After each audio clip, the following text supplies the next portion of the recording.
Ǹjẹ́ a rí nǹkan kan nínú gbogbo nǹkan tí Ọlọ́run ìlékè ọlá dá tó yẹ kí ẹ̀dá Ọlọ́run bẹ̀rù ju Ọlọ́run tó dá lọ, tí wọ́n wá ń sọ fún ẹ wípé kó o bẹ̀rù àwọn ènìyàn kan lẹ́ẹ̀mẹ́ta kó o tó bẹ̀rù Ọlọ́run ìlékè ọlá?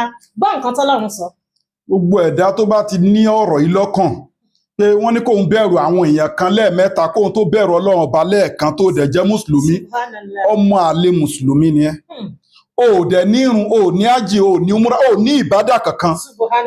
Ọlọ́run bá ní innama ya'muru masajida Allahi man amana billahi wal yawmil akhir wa aqama salata wa ata zakata wa lam yakhsha illa Allah fa asa ulaika an yakuna minal muttaqin.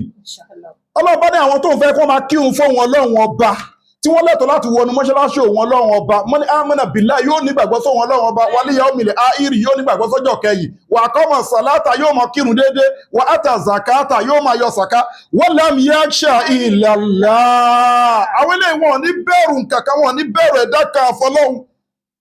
Ulaika an yakuna minal muttaqin. Àwọn eléyìí gangan ni wọ́n ń bẹ lójú ọ̀nà. Oníranù àwọn wo ló ń bí lóye kó tún mọ bẹ̀rù? Ọlọ́run ọba nìkan lẹ̀dá ń bẹ̀rù.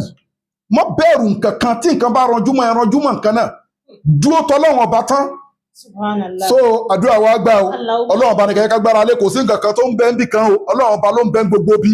Wa ma yudabbirul amra fasayaquluna Allah. Ẹni tó ń control affairs gbogbo ayé nìyẹn.